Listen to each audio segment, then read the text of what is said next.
À l'origine, en fait, moi je suis nantaise, famille bretonne. Et on a été éduqués dans l'ouverture d'esprit sur les religions. J'ai pas du tout été baptisée. Mon père était athée à la base, ma mère catholique. Une famille française un peu comme avant, comme il y en a encore certaines maintenant. Mes parents n'étaient absolument pas pratiquants. Mon père portait la Vierge, la Bonne Mère, parce que c'était un marin, etc. Lui, un marin, non pas pêcheur, mais un marin comme Marius, quoi. Il faisait le tour du monde, Saïgon, en bateau, etc. Mais il n'était pas religieux. Et moi, au lieu de passer mes matinées dans la cour à jouer, j'allais dans la chapelle. Il y avait une chapelle en bois, qui était toute en bois, et avec une petite lumière représentant l'Esprit Saint. Enfin, je ne sais plus, j'ai un peu oublié quand même avec tout ce passé.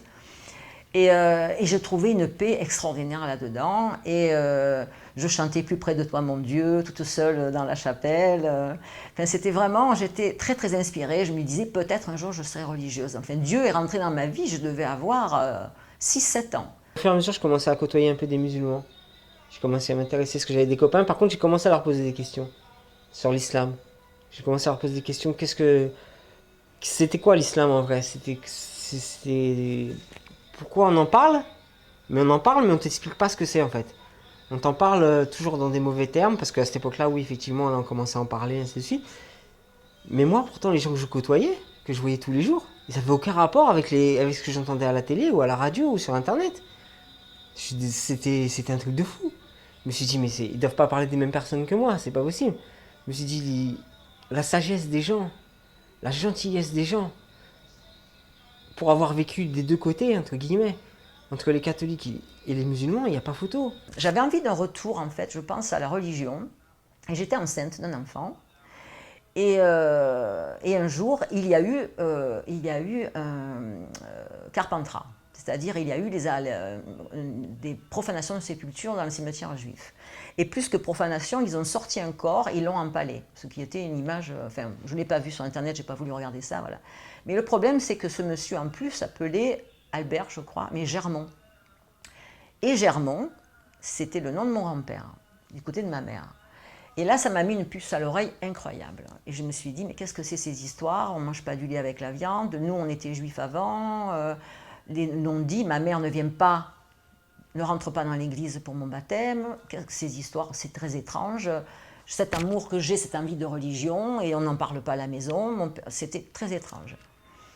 Et j'envoie mon histoire un petit peu de parents à la généalogie juive Crémieux de France, qui me renvoie un texte en me disant « Madame, vos origines sont juives, aussi bien de votre côté de votre père que votre mère, et votre mari aussi. » Donc c'était the total. Il y a eu tout un système de rencontres qui m'a amenée à me convertir. Donc je me suis convertie en 2006, mais alors rapidement j'ai commencé à faire une prière par jour, ça durait un mois ou deux. Puis tout doucement, j'ai commencé à faire les 5 prières au bout de quelques mois, c'est venu très très rapidement. Et je ne pouvais plus me passer de ces prières, ça m'a amené vraiment un apaisement dans ma vie. Tu sentais la foi ou c'était psychologique d'abord? Non, c'est pas psychologique, c'est que de la foi. C'est comme si j'avais un seau sur la tête et puis d'un coup, enfin une ouverture, une clairvoyance, mais c'est pas l'apaisement. Non, parce que j'étais bien psychologiquement dans ma vie. J'ai toujours beaucoup d'entourage, beaucoup d'amis, beaucoup de gens autour de moi. Comment ça se fait que des gens que je ne connais pas,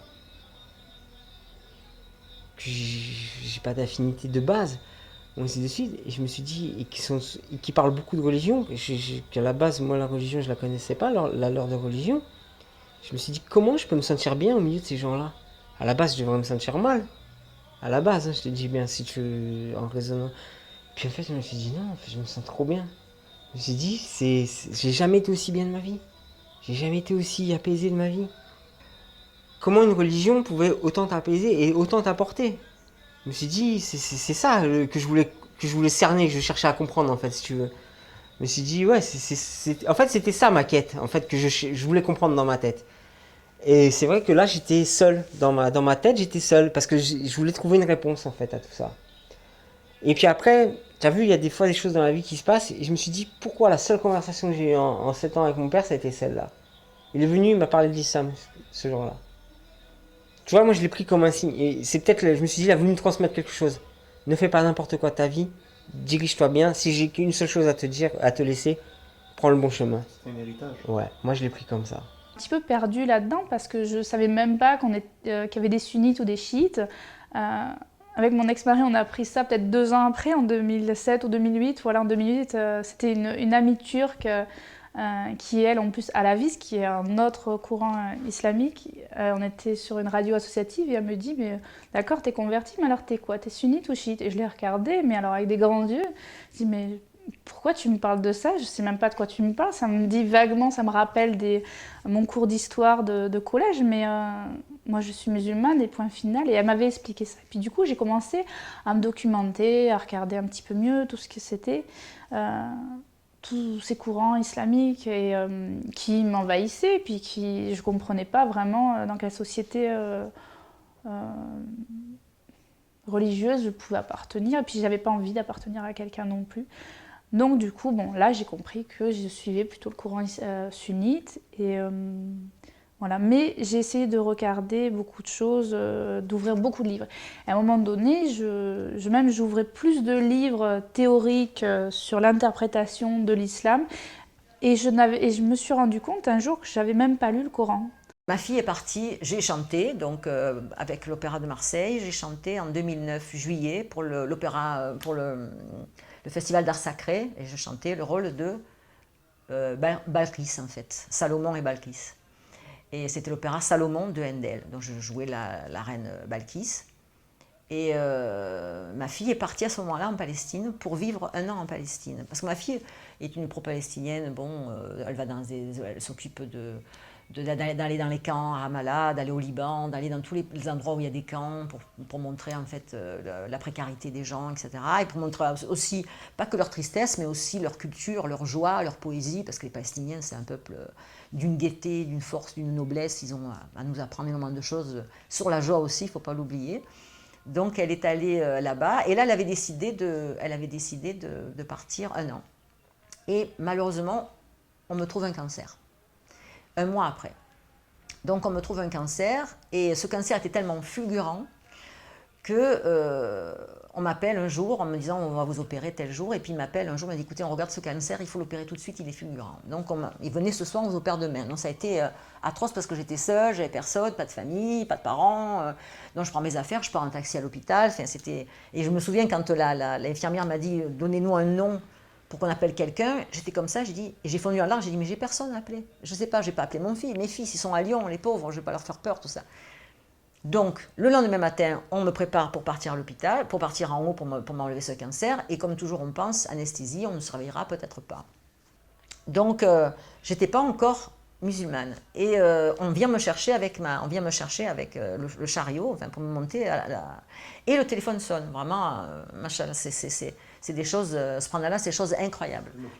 Au Mektoub. Et le téléphone sonne.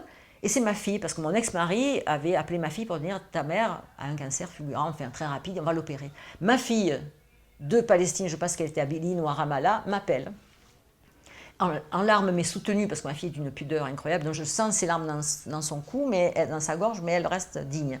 Elle me dit « maman, qu'est-ce qui se passe ?» Je lui dis « ma chérie, écoute, on va me chercher, je n'ai pas le temps de te parler, voilà, on va m'opérer du cancer, j'espère que je vais me réveiller, mais tu sais, la chose la pire pour moi, c'est que je ne suis pas encore musulmane. Et que si je meurs, ça peut arriver à l'anesthésie. Mais ne parle pas de sa maman. Je lui dis, écoute, mon côté un peu italien, un peu dramatique peut-être, mais je lui dis, écoute, si je meurs, je n'irai pas dans ton paradis. Et ça, je ne supporterai pas. Bon, je sens qu'elle ravale ses larmes. Elle me dit, écoute maman, tu connais la shahada? Alors je lui dis, ben oui. Et elle me dit, ben écoute, je mets le haut-parleur, il y a 3 Palestiniens à côté de moi, on est là. Et tu dois le dire. Donc j'ai dit Ashhadu an la ilaha illallah wahdahu la sharika lahu wa ashhadu anna Muhammadan abduhu wa rasuluhu. Et j'entends takbir, takbir, takbir. Et ma fille me dit mais voilà, tu es musulmane.